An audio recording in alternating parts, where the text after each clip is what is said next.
नमस्कार. आज 21 जून 2021 हा आंतरराष्ट्रीय योग दिन म्हणून आपण सर्वजण साजरा करत आहोत. या दिवशी सर्वांना मी शुभेच्छा देतो. छत्रपती शाहू महाराज शिक्षण संस्थेच्या सर्व महाविद्यालयांच्या या प्रांगणामध्ये उपस्थित असलेले दंत महाविद्यालयाचे अधिष्ठाता व संचालक डॉक्टर भोयर सर, त्यानंतर कृषी महाविद्यालयाचे प्राचार्य संचालक डॉक्टर डी.के. शेळके सर, अभियांत्रिकी महाविद्यालयाचे प्राचार्य डॉक्टर उल्हास शिंदे सर, तंत्रनिकेतन महाविद्यालयाचे प्राचार्य डॉक्टर जी.बी. डोंगरे सर, तसेच acting dean doctor Lata Kale madam, HR Ashok Aher sir, PRO Sanjay Patil sir, या ठिकाणी त्यांच्यासोबत उपस्थित असलेले सर्व प्राध्यापक वर्ग, त्यानंतर महाविद्यालयातील इतर सर्व कर्मचारी, रुग्णालयामधील डॉक्टर्स, नर्सिंग स्टाफ, इतर पॅरामेडिकल स्टाफ, सर्व विद्यार्थी आणि इतर सर्व परिवारातील सदस्य, आज ऑनलाईन पद्धतीने आपण हा कार्यक्रम साजरा करीत आहोत. मी परत एकदा आपणाला या दिनाच्या शुभेच्छा देतो. भारत देशातील आयुष मंत्रालय नवी दिल्ली, तसेच आयुष शिक्षण संचालनालय व वैद्यकीय शिक्षण व औषधी द्रव्य विभाग महाराष्ट्र राज्य यांनी दिलेल्या सूचनांनुसार आपण ती सर्व तत्त्वे पाळून आजचा हा दिवस साजरा करत आहोत.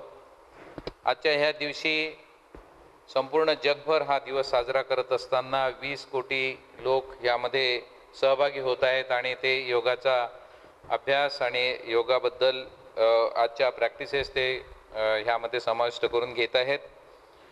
तर ह्या दिनी आपण काही संकल्प करणं गरजेचे आहे. त्यानिमित्ताने ह्या दिवसाचं जेव्हा आपण साजरा करीत असतो तेव्हा त्याला आंतरराष्ट्रीय स्तरावरती IDY 2021 म्हणजे international day of yoga 2021 and it is the 7th international day of yoga. या दिवसाचे थीम या ठिकाणी yoga for wellness, yoga for peace and harmony and यासोबतच be with yoga and be at home अशा प्रकारचे संदेश आंतरराष्ट्रीय स्तरावर आपल्या आयुष मंत्रालयाने दिलेले आहेत आणि आपण याचा पुरेपूर अवलंब करावा आणि याचं पालन करावं अशी अपेक्षा या ठिकाणी मंत्रालयाकडून निर्देश करण्यात आलेले आहेत. मला ह्या निमित्ताने आपल्याला सांगायचं आहे की आयुर्वेद आणि आयुष यांचा अत्यंत जवळचा संबंध आहे आणि मूळ मंत्र आयुर्वेदानुसार स्वास्थ्यस्य स्वास्थ्य रक्षणम म्हणजे स्वस्थ व्यक्तीचे स्वास्थ्य टिकवून ठेवणे आणि ते टिकवून ठेवण्यासाठी आपण योगा प्रॅक्टिसेस आणि आयुर्वेदामधील आहार आणि विहार अशा प्रकारच्या ज्या नियमांचं आपण जर पालन केलं तर निश्चित आपण स्वस्थ जीवन जगू शकू आणि विकारांचं निराकरण करू शकू. तर ह्या संदेश पुढे नेत आपण आजच्या दिवसाला संकल्प करूया की आपण अशा प्रकारच्या योगा प्रॅक्टिसेस आणि योग सायन्स ह्याचा अवलंब करावा आणि नित्य जीवनामध्ये, दैनंदिन जीवनामध्ये या अशा योगिक प्रॅक्टिसेस आपण नित्यनेमाने आचरणात आणाव्यात. मला ह्या निमित्ताने आणखी सांगायचं आहे की आपण सध्याच्या ह्या कालावधीमध्ये गेल्या 1.5 वर्षापासून कोरोना व्हायरसेस किंवा COVID-19 ह्या सिच्युएशनला सामोरं जात आहोत आणि ह्या कोविड सिच्युएशनमध्ये ह्या संपूर्ण वैद्यकीय क्षेत्रामध्ये अनेक लोकांनी खूप मोलाचे योगदान दिलेले आहे. त्यामध्ये जे काही कोविडच्या निमित्ताने ज्या डॉक्टर्स किंवा पॅरामेडिकल स्टाफ, नर्सिंग स्टाफ ज्यांनी ह्याच्यामध्ये किंवा इतर स्टाफ ज्यांनी कार्य केलेलं आहे त्यांचं मी या ठिकाणी अभिनंदन करू इच्छितो आणि अशा प्रकारचं जे योगदान आहे ते अत्यंत कौतुकास्पद आहे आणि त्यांचा उल्लेख या ठिकाणी करणं गरजेचं आहे कारण त्यांनी अनेकांचे प्राण ह्या COVID-19 मध्ये वाचवलेले आहेत आणि कोविडचं निराकरण करण्यामध्ये त्यांनी अनन्यसाधारण धैर्य दाखवलेलं आहे. कारण ह्या COVID-19 सिच्युएशनमध्ये आपल्याला हे पण शिकायला मिळालेलं आहे की ज्यांचं व्याधी क्षमत्व चांगलं आहे किंवा ज्यांचं व्याधी प्रतिकार शक्ती जी चांगली आहे अशा व्यक्तींमध्ये कोविड-19चा प्रादुर्भाव अत्यंत कमी प्रमाणात झाला आणि त्यांना जी लक्षणे आढळून आली ती सुद्धा कमी प्रमाणात आढळली. परंतु ज्यांचं मनोबल कमी आहे किंवा ज्यांच्या मध्ये असा संसर्ग आढळल्यानंतर ज्यांनी योग्य वेळी उपाययोजना केल्या नाहीत किंवा ज्यांचं व्याधिक्षमत्व कमी होतं त्यांच्या बाबतीत काही अघटित घटना आढळल्या आणि त्या झाल्यात. तर ह्या ठिकाणी आपण हा जो एक टेक होम मेसेज असा घेतला पाहिजे की आपलं व्याधिक्षमत्व हे आपल्या नुसतं फिजिकल स्ट्रेंथवरती अवलंबून नसून मानसिक आरोग्यावरती अवलंबून आहे आणि मानसिक आरोग्य टिकून ठेवायचं असेल तर आपल्याला आयुर्वेदासोबत योगाची सांगड घालणं गरजेचं आहे. आयुर्वेदाचे नियम पाळत असतानाच आपण योगाच्या प्रॅक्टिसेस नियमित करणं गरजेचं आहे. त्यासाठी आपण आपल्या महाविद्यालयातील ह्या स्वस्थवृत्त विभागाच्या प्राध्यापक आणि त्यांची टीम यांनी जे काही गेल्या 1 महिन्यापासून योगाभ्यासाचे जे काही सेशन्स घेतलेत त्यासाठी निर्णय स्पर्धांचं आयोजन केलं आहे. तर जे काही मार्गदर्शक तत्त्वे आपल्याला प्राप्त झाली त्यानुसार ह्या संपूर्ण याच्यामध्ये विद्यार्थ्यांनी भाग घेणं गरजेचं आहे. त्यांचं योगदान दाखवणं किंवा त्याच्यामध्ये सहभागी होणं हे अत्यंत गरजेचं आहे. तर ह्याच्यानंतर जे काही सेशन्स आपल्याला दाखवण्यात येतील आणि ते रुटीनमध्ये आपण योगासनांचा अभ्यास जर केला तर निश्चित आपल्याला याचा फायदा होऊ शकेल. तर ह्या संपूर्ण राष्ट्रीय स्तरावरती होत असलेल्या ह्या स्पर्धा किंवा ह्या अशा प्रकारच्या ॲक्टिव्हिटीज याचा उल्लेख आपल्या आयुष मंत्रालयाने एकत्रितरित्या करून त्या अनुषंगाने पुढील प्रत्येक वर्षभरामध्ये अशा प्रकारचे काही आणखी उपक्रम राबवण्याचं ठरवलेलं आहे. त्याच्यामध्ये लेवल 1, लेवल 2, लेवल 3, लेवल 4 अशा प्रकारचे उपक्रम राबवण्याचं जे काही निश्चित केलेलं आहे त्याच्यामध्ये पण सर्व आपल्या राज्यातील सर्व शैक्षणिक संस्था आपल्या ह्या CSMSS ह्या प्रांगणातील सर्व संस्था ह्या सहभागी पुढे पण होत राहतील. अशा प्रकारचं मी सगळ्यांना ह्या निमित्ताने शुभेच्छा देतो व सगळ्यांचं आरोग्य हे कोविड विरहित राहो आणि सगळ्यांना उत्कृष्ट व्याधिक्षमत्व आणि आरोग्य लाभो अशा पद्धतीच्या मी शुभेच्छा ह्या निमित्ताने देतो आणि माझे 2 शब्द संपवतो. धन्यवाद. सुप्रभात. आज 21 जून जागतिक योग दिवस. या योग दिवसाची मध्यवर्ती संकल्पना आहे be with yoga, be at home. कोविडच्या पार्श्वभूमीवर सगळ्यांनी नियमांचे पालन करून आपापल्या घरातच योगाभ्यास करणे अपेक्षित आहे. त्यानुसार आपल्याला शारीरिक आणि मानसिक स्थैर्य मिळवून देणाऱ्या या योगशास्त्राची साधना नियमितपणे करण्याचा आपण संकल्प करूया. मी डॉक्टर सोनल अंतापूरकर, प्राध्यापक स्वस्थवृत्त आणि योग विभाग, छत्रपती शाहू महाराज शिक्षण संस्थेच्या वतीने आपले सगळ्यांचे या योग सत्रात स्वागत करते. सत्राच्या प्रारंभी प्रार्थना म्हणूया. सगळ्यांनी बैठक स्थितीत यायचे. दोन्ही हात छाती समोर नमस्कार स्थितीत. डोळे अलगद मिटायचे. प्रार्थना.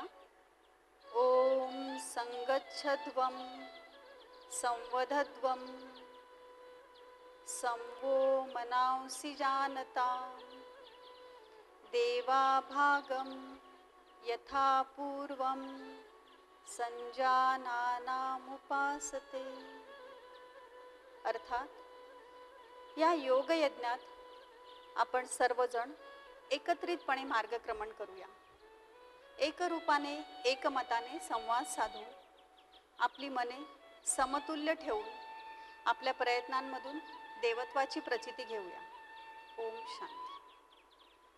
आजच्या या योग सत्रासाठी आपल्याला योग प्रशिक्षक म्हणून लाभलेले आहेत सौ रूपा जाधव. सत्राची सुरुवात करूया शरीर संचलनापासून. सगळ्यांनी दंडस्थितीत यायचे, म्हणजे उभं राहायचे. दंडस्थितीत शरीर संचालन. सर्वप्रथम ग्रीवा संचालन. समस्थिती. समस्थिती अर्थात दोन्ही पावलं एकमेकांजवळ 2 इंच अंतर ठेवून ठेवावे. दोन्ही हात कमरेवर. ग्रीवा संचालन. ग्रीवा सरळ समोर, मागे, उजवीकडे, डावीकडे अशा प्रकारे ग्रीवेची आपण हालचाल करणार आहे. आपले योग प्रशिक्षक ज्याप्रमाणे करताय त्याप्रमाणे ग्रीवेची हालचाल, समोर मागे उजवीकडे डावीकडे. यानंतर ग्रीवेला चक्राकार गती द्यायची आहे, नेक रोटेशन, समोर डावीकडे मागे उजवीकडे. पुन्हा जागेवर, पुन्हा समोर डावीकडे मागे उजवीकडे. हीच क्रिया विरुद्ध बाजूने करायची. ग्रीवा संचलन.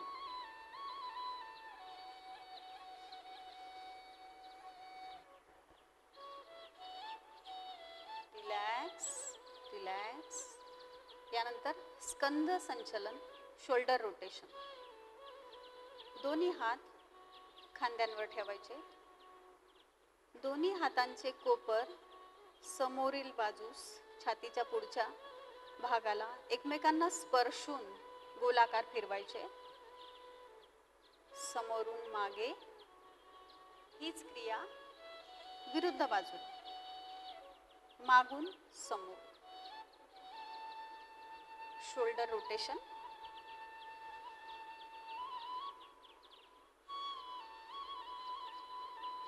रिलॅक्स. यानंतर कटी संचलन. दोन्ही हात खांद्याच्या सरळ रेषेत. सगळ्यात आधी उजवीकडून मागच्या दिशेला बघायचंय, पण कमरेतून संपूर्ण शरीराचा भाग हलवायचा आहे. शरीर जागेवर. योग प्रशिक्षक ज्याप्रमाणे करतायत त्याप्रमाणे स्थिती. हीच क्रिया डाव्या बाजूने. पुन्हा एक आवर्तन. शरीर जागेवर. उजवीकडून कमरेतून मागे वळायचे. शरीर जागेवर. डावीकडून मागे वळायचे.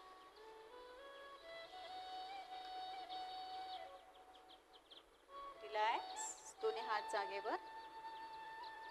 यानंतर दोन्ही पावलं एकमेकांना जोडायचे. जानू संचलन, नी रोटेशन. दोन्ही हात गुडघ्यांवर ठेवायचे. ज्यांना आर्थरायटिसचा, संधिवाताचा त्रास असेल त्यांनी हे संचलन करू नये. गुडघ्यांवर हात ठेवल्यावर दोन्ही गुडघे उजवीकडून डावीकडे, डावीकडून उजवीकडे चक्राकार गतीने फिरवायचे. जानू संचलन. या सगळ्या क्रिया अत्यंत सावकाशपणे करायच्या आहेत. नी रोटेशन.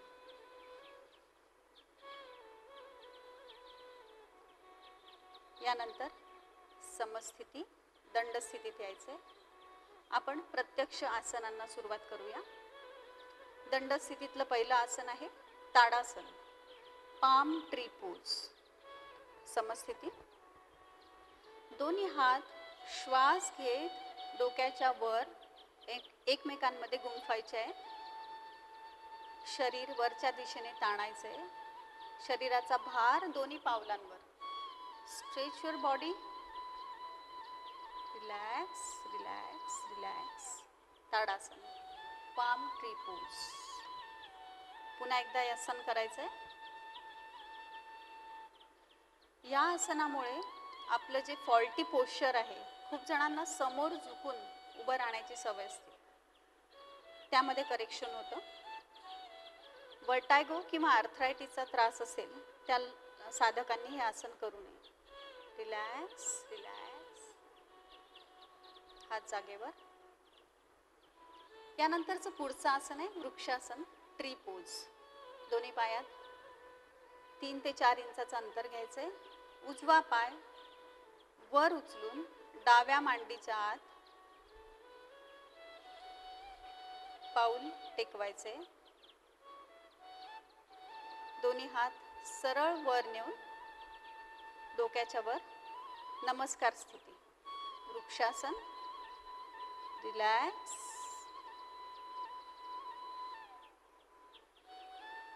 सावकाश आसन सोडलंय. दुसऱ्या बाजूने, विरुद्ध बाजूने हे आसन करायचंय.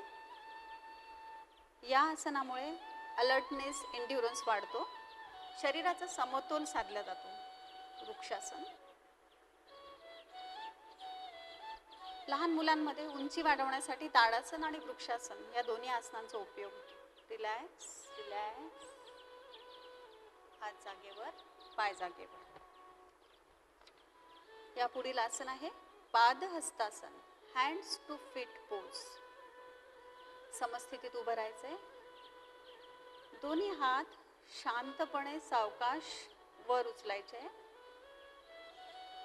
श्वास सोडत दोन्ही हातांचे तळवे जमिनीला टेकवायचा प्रयत्न करायचा. Hands to feet pose. या आसनामुळे पाठीचा कणा लवचिक होतो, स्पाइन फ्लेक्झिबल होतो आणि पचनशक्ती सुधारते. रिलॅक्स. श्वास घेत दोन्ही हात वर, हात जागेवर. Hands to fit pose. ज्यांना व्हर्टायगो किंवा डिसऑर्डर आहे त्यांनी हे आसन करू नये. पुढचं आसन आहे अर्धचक्रासन, हाफ व्हील पोज. दोन्ही हात कमरेवर ठेवायचे. दोन्ही हातांच्या बोटांनी कमरेला सपोर्ट करत दोन्ही पाय समस्थितीत, मागच्या बाजूला जितके शक्य आहे तितकं झुकायचंय. पुन्हा तेच. ज्यांना हायपरटेन्शन किंवा व्हर्टायगो आहे त्यांनी हे आसन करू नये. पूर्वस्थिती. रिलॅक्स. बॅक बेंडिंग मधील हे आसन महत्त्वाचं आहे.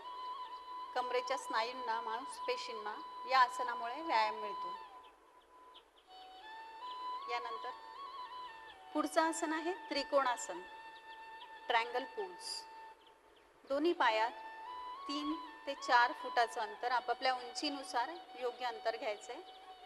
उजवं पाऊल उजव्या दिशेला वळवत उजव्या हाताने उजव्या पावलाला स्पर्श करण्याचा प्रयत्न करा. डावा हात सरळ वरच्या दिशेने. उजवा हात आणि डावा हात एका समान रेषेत येणं अपेक्षित आहे. दृष्टी वरच्या हाताकडे. Trikonasana, triangle pose.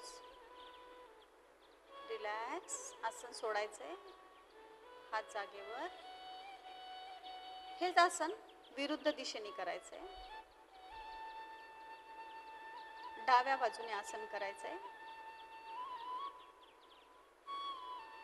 या आसनामुळे काफ मसल्स म्हणजे पोटरीचे जे स्नायू आहे ते मजबूत होतात. व्हेरिकोज व्हेन्सचा त्रास कमी होतो, पाय दुखणं कमी होतात, कमरेचे स्नायू मजबूत होतात. रिलॅक्स. रिलॅक्स. हात जागेवर, पाय जागेवर. हे होतं त्रिकोणासन, ट्रायंगल पोज. यानंतर साधकांनी बैठक स्थितीत यायचंय. बैठक स्थिती. बैठक स्थितीत दोन्ही पाय एकमेकांना जोडून पायाचे बोट वरच्या दिशेने, दोन्ही हात मांड्यांच्या बाजूला. बैठक स्थिती. बैठक स्थितीतलं सगळ्यात पहिलं आसन आहे भद्रासन, ऑस्पिशियस पोज. भद्रासन. यामध्ये दोन्ही पाय गुडघ्यात वाकवून शरीराच्या जवळ आणायचे. दोन्ही हातांनी पावलांची बोटं पकडायची. मांड्यांचा स्पर्श जमिनीला होईल असा प्रयत्न करायचा आहे. पाठीचा कणा ताठ. भद्रासन, ऑस्पिशियस पोज. शरीर स्थिर ठेवण्यासाठी या आसनाचा उपयोग होतो. ज्यांना सायटिका किंवा आर्थरायटिसचा त्रास आहे त्यांनी हे आसन करू नये. भद्रासन. रिलॅक्स. आसन सोडायचंय. दोन्ही पाय जागेवर. बैठक स्थिती. हात जागेवर. त्यानंतर पुढचं महत्त्वाचं आसन आहे वज्रासन, थंडर बोल्ट पोज. वज्रासनामध्ये दोन्ही पाय गुडघ्यात वाकवून आपल्या नितंबान खाली ठेवायचंय, किंबहुना ती बैठक तयार करून त्यावर आपण बसायचंय. दोन्ही टाचा एकमेकांपासून विलग. दोन्ही पायाचे अंगठे एकमेकांजवळ. योग साधिका ज्याप्रमाणे करत आहे त्याप्रमाणे. पाठीचा कणा ताठ. दोन्ही हात गुडघ्यांवर. वज्रासन. हे एकमेव असं आसन आहे जे आपण जेवणानंतर पण करू शकतो. वज्रासन. ज्यांना आर्थरायटिसचा त्रास आहे, गुडघे दुखतात किंवा अँकल जॉईंट पेन आहे, त्यांनी हे आसन करू नये. वज्रासन हे एक ध्यानात्मक आसन आहे. या आसनात आपण कितीही वेळ बसलो तरी हरकत नसते. वज्रासन. Relax relax. आसन सोडू शकता. या पुढील जे 3 आसनं मी सांगणार आहे ते तिन्ही वज्रासन पूर्व स्थितीतीलच आसन आहे. ज्यांना वज्रासन कष्टकारकपणे जमते त्यांनी आसन सोडून पुन्हा दुसरं आसन करायचं. पण ज्यांना हे जमतं त्यांनी वज्रासन पूर्व स्थिती ठेवून पुढील आसन करायचं. वज्रासन पूर्व स्थितीत यायचे जसं योग प्रशिक्षक दाखवतात आहे. यानंतर आहे अर्ध उष्ट्रासन. यामध्ये वज्रासनात बसल्यावर गुडघ्यावर उभं राहायचे. दोन्ही हात छातीसमोर घडी घालून ठेवायचे आणि जितकं शक्य असेल पायात थोडंसं अंतर घेऊन मागच्या बाजूला कमरेतून वाकायचे. अर्ध उष्ट्रासन. ज्या योग साधकांना पूर्ण उष्ट्रासन जमत नाही त्यांनी अर्ध उष्ट्रासन करायला काहीच हरकत नाही. It strengthens neck and back muscles. It relieves constipation. मलबद्धता दूर करतो. Relax relax. वज्रासन पूर्व स्थितीत यायचे. ज्यांना वर्टायगो किंवा आर्थरायटिस आहे त्यांनी हे आसन करू नये. अर्ध उष्ट्रासनानंतर पूर्ण उष्ट्रासनाची आपण प्रॅक्टिस करू शकतो. योग प्रशिक्षक आपल्याला पूर्ण उष्ट्रासन दाखवतील. उष्ट्र अर्थात उंट. उंटाप्रमाणे शरीराची स्थिती होते. पूर्ण उष्ट्रासन. हे वज्रासन पूर्व स्थितीतील आसन आहे. वज्रासन पूर्व स्थितीत यायचे. गुडघ्यावर उभं राहायचे. दोन्ही हात मागे वळवून दोन्ही टाचांवर ठेवायचे. उजवा हात उजव्या टाचेवर, डावा हात डाव्या टाचेवर. संपूर्ण पाठीचा कणा लवचिकपणे मागे झुकलेला. मान खाली वळलेली. उष्ट्रासन. या आसनात ज्यांना वर्टायगोचा त्रास होतो किंवा हायपरटेन्शन आहे त्यांनी हे आसन करू नये. रिलॅक्स. आसन सोडायचे. हात जागेवर. अर्ध उष्ट्रासनाचे पूर्ण लाभ मिळण्यासाठी पूर्ण उष्ट्रासन महत्त्वपूर्ण आहे. पूर्ण उष्ट्रासन. यानंतर आहे पुन्हा वज्रासन पूर्व स्थितीतील पुढचं आसन शशांकासन. Hare pose. वज्रासन पूर्व स्थिती. दोन्ही हात सरळ वर न्यायचे. श्वास सोडत दोन्ही हात जमिनीवर टेकवायचे. कपाळ जमिनीला टेकवण्याचा प्रयत्न करा. शशांकासन. या आसनामुळे रिप्रोडक्टिव्ह ऑर्गन्स टोन अप होतात. त्याशिवाय कॉन्स्टिपेशन दूर होतं. Relax relax. श्वास घेत वर उठायचं. स्ट्रेस आणि एन्झायटी कमी होते. शशांकासन. Hare pose. यानंतर पुढचं आसन आहे उत्तान मंडूकासन. वज्रासन पूर्व स्थिती. वज्रासनात दोन्ही पाय एकमेकांपासून विलग करायचे आहेत. दोन्ही हात कोपरांमध्ये वाकवून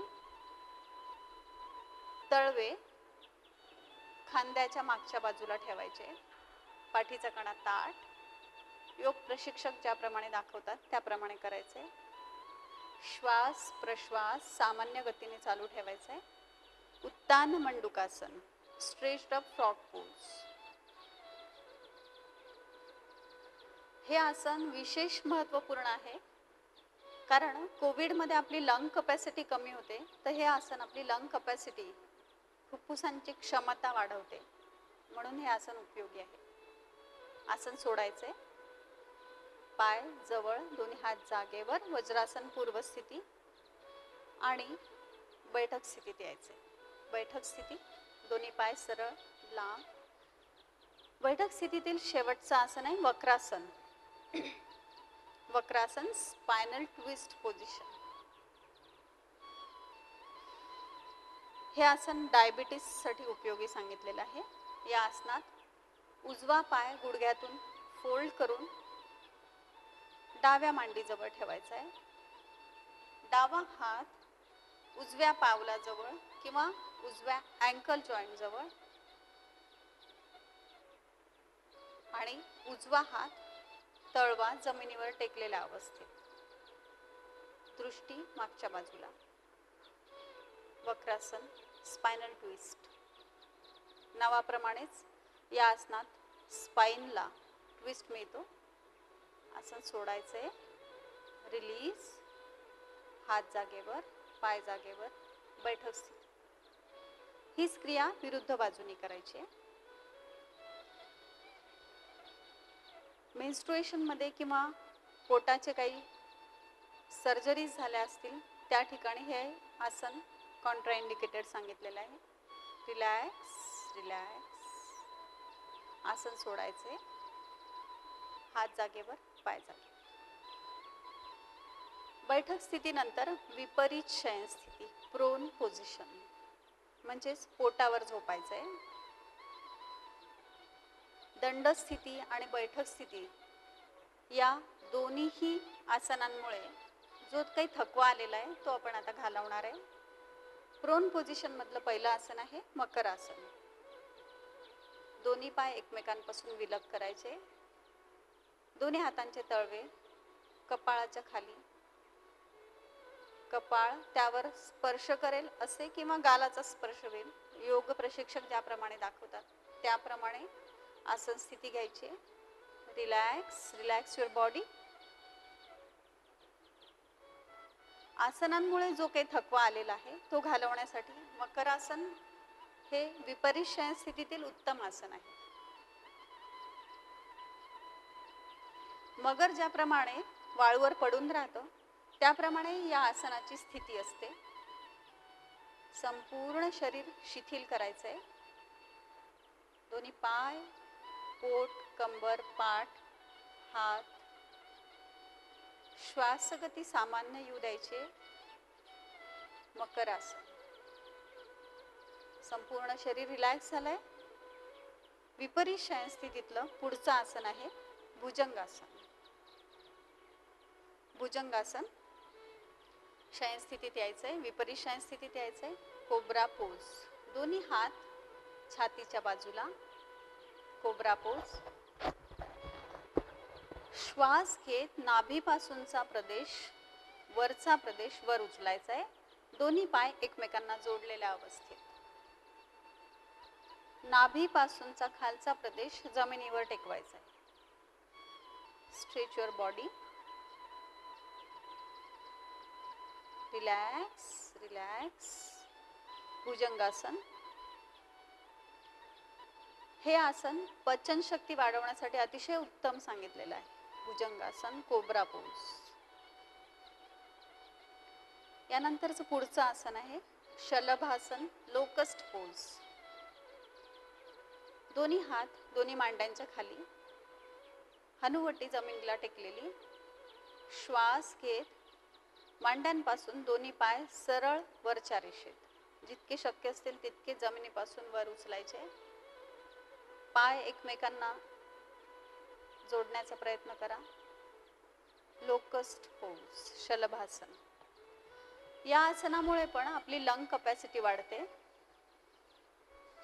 रिलॅक्स.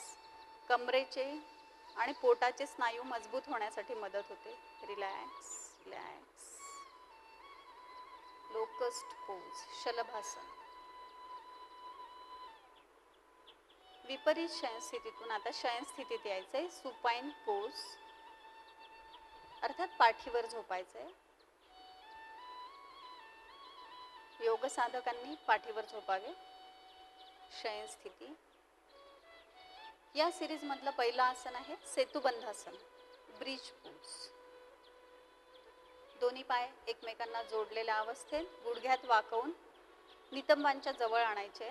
जितकं शक्य आहे तितके जवळ आणा. दोन्ही हातांनी अँकल जॉईंट पकडायचंय आणि खांद्याच्या आणि पावलांच्या जोरावर संपूर्ण शरीर, कंबर, पाठ वर उचलायचे. Bridge pose, Setu Bandhasana. हे आसन स्त्रियांसाठी विशेष उपयोगी सांगितलेलं आहे. यांनी लोअर बॅक मसल स्ट्रॉंग होतात. Release release. स्लोली शरीर जमिनीला टेकवायचं आहे. दोन्ही पाय जागेवर, दोन्ही हात जागेवर. सेतुबंधासन. यानंतर पुढचं आसन आहे उत्तान पादासन, रेज्ड फिट पोज. दोन्ही हात कमरेच्या बाजूला आहे. दोन्ही पाय समान रेषेत हळूवार वर उचलायचे 45 अंशाच्या कोनात. ही पोझिशन होल्ड करायची आहे. या आसनामुळे मणिपूर चक्रावर दाब पडतो. Release relax. दोन्ही पाय जागेवर. अजीर्ण, अपचन आणि ॲब्डॉमिनल मसल स्ट्रेंथनिंगसाठी हे आसन उपयोगी आहे. उत्तान पादासन. स्त्रियांसाठी हे आसन अतिशय उपयोगी ठरलंय. रिलॅक्स. यानंतर पुढचं आसन आहे अर्ध हलासन. ज्या साधकांना पूर्ण हलासन जमत नाही त्यांनी अर्ध हलासनापासून सुरुवात करायची. दोन्ही हात थाईसच्या बाजूला.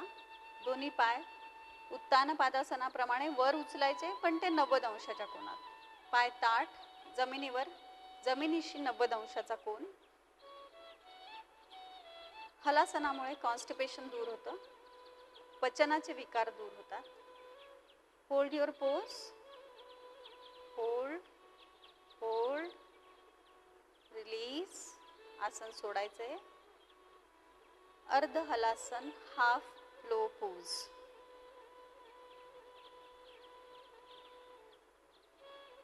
यानंतर पुढचं आसन आहे पवन मुक्तासन, विंड रिलीजिंग पोज. पवन मुक्तासन. दोन्ही पाय 45 अंशाच्या कोनात वर उचलायचे. गुडघ्यातून पाय फोल्ड करून छातीवर दोन्ही गुडघे दाबायचे. दोन्ही हातांचा विळखा दोन्ही गुडघ्यांना. हनुवटी वर उचलून दोन्ही गुडघ्यांच्या मधल्या खोबणी टेकवण्याचा प्रयत्न करा. पवन मुक्तासन. हर्निया, सायटिका किंवा लो बॅक पेन ज्यांना आहे त्यांनी हे आसन करू नये. Relax relax. रिलीज युअर आसन. रिलीज. हात जागेवर, पाय जागेवर. पवन मुक्तासन. यानंतर शयन स्थितीतलं शेवटचं आसन आहे शवासन. शवासनात हे पुन्हा रिलॅक्सेशनचं आसन आहे. दोन्ही पाय एकमेकांपासून विलग. दोन्ही हातांचे तळवे आकाशाकडे. मान उजवीकडे, डावीकडे किंवा सरळ, जशी सुखावह वाटेल तशी. संपूर्ण शरीर शिथिल करायचंय, ताणरहित करायचंय. दोन्ही पायांचे बोट, घोटा, पाऊल, दोन्ही पायांच्या पोटऱ्या, गुडघे, मांड्या शिथिल करा, ताणरहित करा.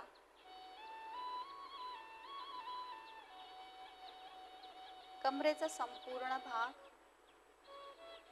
पाठीचा जमिनीला टेकलेला भाग, पोटातील अवयवांसहित पोटाचा भाग, संपूर्ण छाती ताणरहित करा. रिलॅक्स. दोन्ही हातांचे बोट, दोन्ही हात, खांदे, मानेचा संपूर्ण भाग शिथिल करा. Relax relax.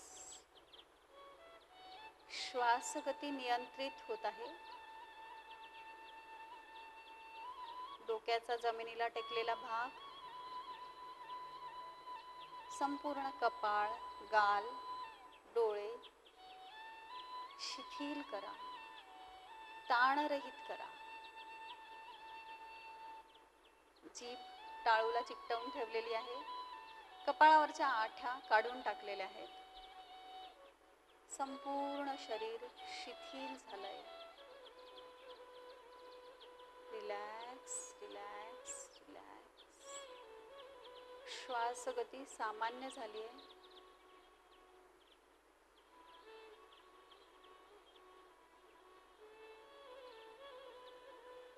संपूर्ण शरीर शिथिल झालंय.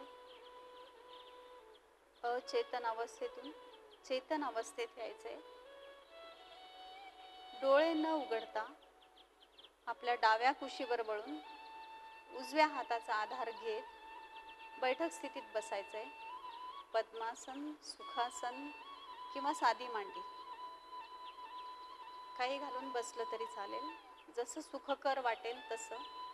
दोन्ही हातांचं एकमेकांवर घर्षण करून डोळ्यावर हात ठेवा.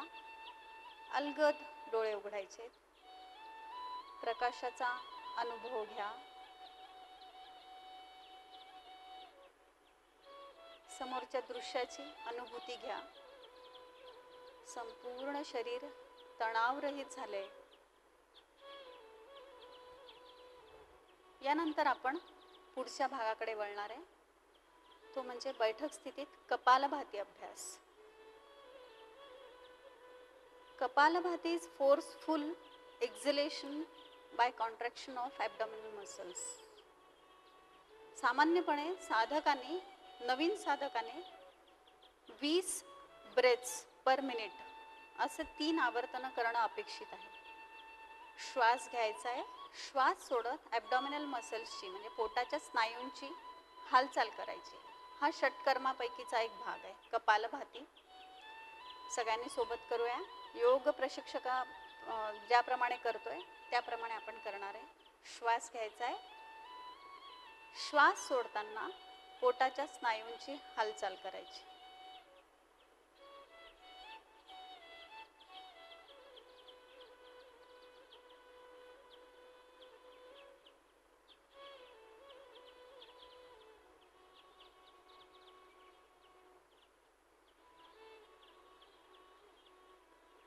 Relax relax. पुन्हा एक आवर्तन करणार आहे आपण. कपालभाती. कपालभाती या शब्दाचा अर्थ आहे की कपाळ किंवा संपूर्ण चेहरा उजळून टाकणे. काही आचार्यांनी हा प्राणायामाचा प्रकार पण सांगितलेला आहे. कफविकार, सायनोसायटिस, अस्थमा या व्याधींमध्ये कपालभातीचा उपयोग होतो. पण विशिष्ट कार्डियक कंडिशन्स किंवा हायपरटेन्शन, मायग्रेन याचा त्रास असेल तर मात्र कपालभाती करू नये. पुन्हा एक शेवटचं आवर्तन कपालभाती. श्वास घ्यायचा आहे. सोडताना पोटांच्या स्नायूची हालचाल करायची. रिलॅक्स. यानंतर आपण प्राणायाम अभ्यास करणार आहे. आपल्यासोबत योग साधक जॉईन होतात आहे डॉक्टर लता. प्राणायामाची रूपरेषा म्हणजे आपण सगळ्यात आधी नाडी शोधन प्राणायाम करणार आहे. त्यानंतर शीतली आणि मग भ्रामरी प्राणायाम करून एकादश ओंकाराचा अभ्यास करणार आहोत. सगळ्यात आधी नाडी शोधन प्राणायाम. नाडी शोधन प्राणायामात प्रणव मुद्रा करणं अपेक्षित आहे. योग साधक आपल्याला दाखवतात आहे प्रणव मुद्रा. यामध्ये अंगठा उजव्या नाकपुडीवर ठेवायचा आहे. डावीने श्वास घ्यायचा आहे. जेवढा वेळ श्वास घेण्यास लागतोय त्यापेक्षा दुप्पट वेळ श्वास होल्ड करायचा आहे आणि तेवढाच वेळ श्वास सोडण्यासाठी घालवायचा. श्वास सोडताना उजव्या नाकपुडीचा उपयोग करायचा आहे. पुन्हा उजवीने श्वास घ्यायचा आहे. पुन्हा होल्ड करायचा आहे. डावीने सोडायचं. पुन्हा डावीने घ्यायचा आहे. होल्ड करायचं आहे. उजवीने घ्यायचं. योग प्रशिक्षक ज्याप्रमाणे करतात त्याप्रमाणे आपण करूया नाडी शोध प्राणायाम. सुरुवात करू. श्वास घ्यायचा आहे. रिलीज.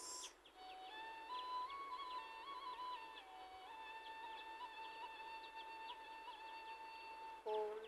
श्वास घ्यायचा आहे.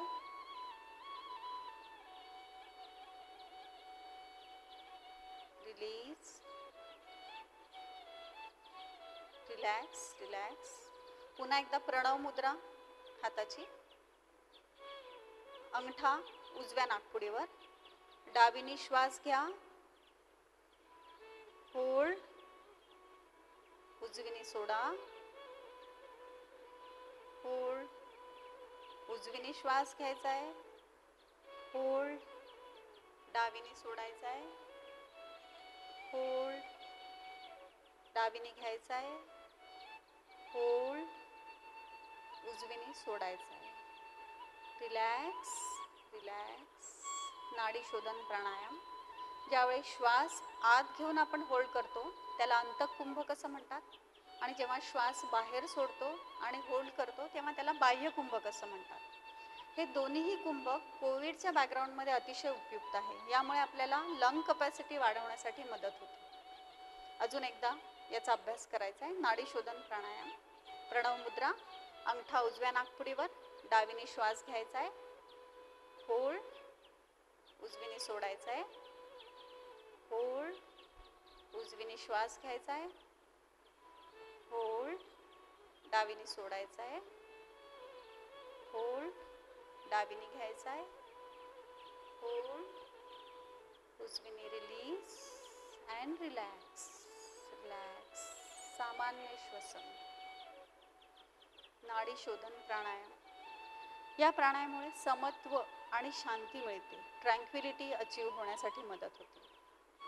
कॉन्सन्ट्रेशन वाढते, तसंच स्ट्रेस आणि एन्झायटी कमी होते. नाडी शोधन प्राणायाम. यानंतर पुढचा प्राणायाम जो आहे तो शीतली प्राणायाम. संपूर्ण शरीर शीतल, शारीरिक आणि मानसिकदृष्ट्या स्थैर्य प्रदान करणारा म्हणून शीतली प्राणायाम. या प्राणायामामध्ये जिव्हा बाहेर काढून त्याचा पन्हाळीसारखा आकार केला जातो आणि त्यामधून श्वास घ्यायचा, काही क्षण होल्ड करायचा, अंतकुंभ करायचा आणि नासाद्वारे श्वास सोडायचा. योग प्रशिक्षक ज्याप्रमाणे करतात त्याप्रमाणे आपण शीतली प्राणायाम करूया. जीभ बाहेर काढून पन्हाळीसारखा आकार, त्यातून श्वास घ्यायचा आहे. Hold hold release. पुन्हा एकदा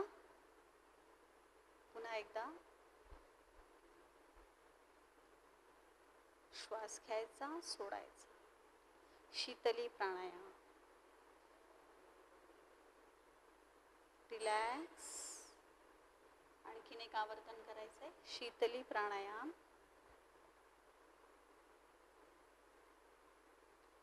असं म्हणतात की या प्राणायामामुळे तहान, भूक याची संवेदना नष्ट होते.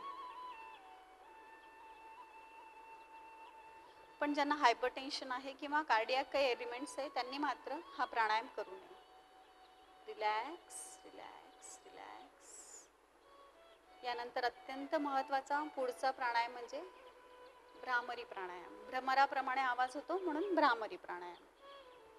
पाठीचा कणा ताठ.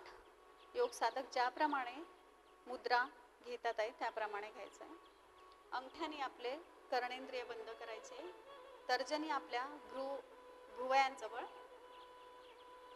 नासिका आणि मुखाजवळ उर्वरित बोटे. श्वास घ्यायचा आहे. श्वास सोडताना भ्रमरासारखा ध्वनी निर्माण करायचा. श्वास घ्यायचा आहे.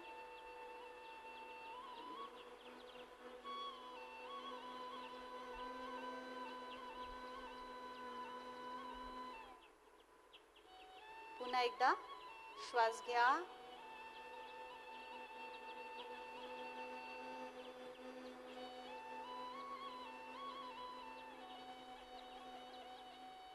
पुन्हा एकदा श्वास घ्या.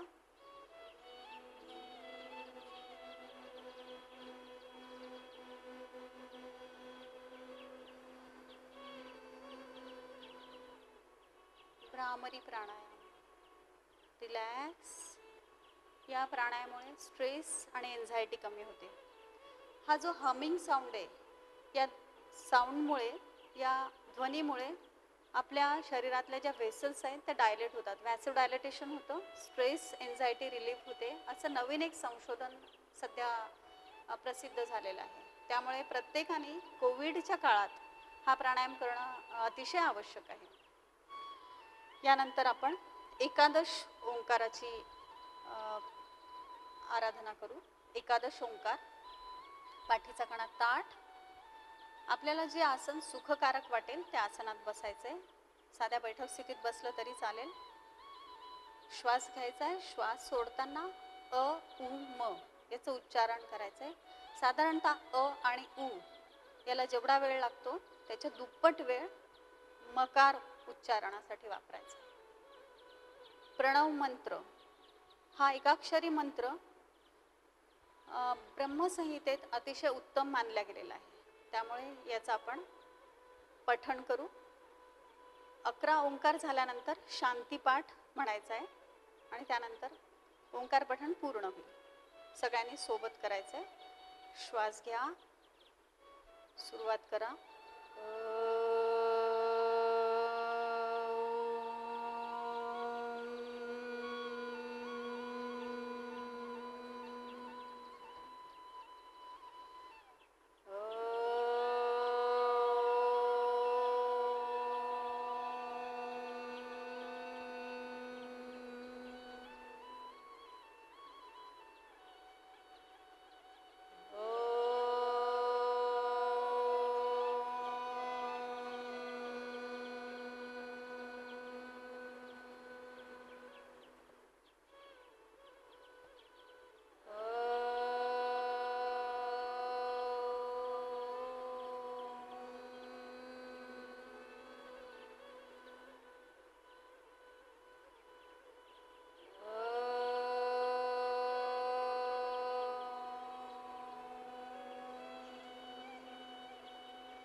शांतीपाठ.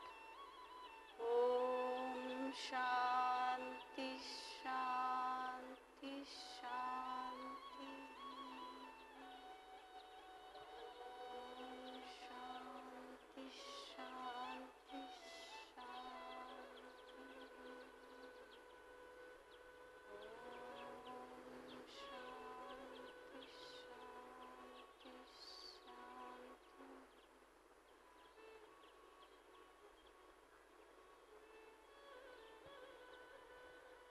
ओम सर्वे भवन्तु सुखिनः, सर्वे सन्तु निरामया, सर्वे भद्राणि पश्यन्तु, मा कश्चित् दुःख भाग भवेत्. अलगद डोळे उघडायचे आहेत. ओम शांती.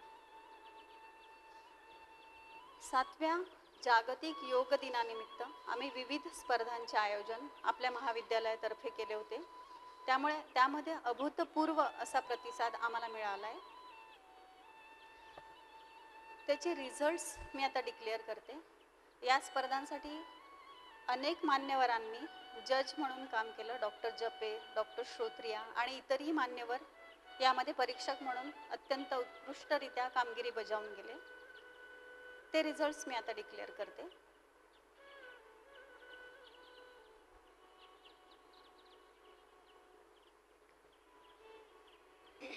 या निमित्त ज्या स्पर्धा झाल्या होत्या त्यामध्ये ऑनलाईन योग प्रात्यक्षिक स्पर्धा, घोषवाक्य स्पर्धा आणि निबंध स्पर्धा यांचं आयोजन केलं गेलं होतं. त्यामध्ये ऑनलाईन योग प्रात्यक्षिक स्पर्धेमध्ये विद्यार्थ्यांमध्ये प्रथम क्रमांक विभागून दिला गेलेला आहे. प्रथम क्रमांक आहे समृद्धी माने आणि तन्वी इरटकर यांचा आलेला आहे. द्वितीय क्रमांक आहे आश्लेषा माने.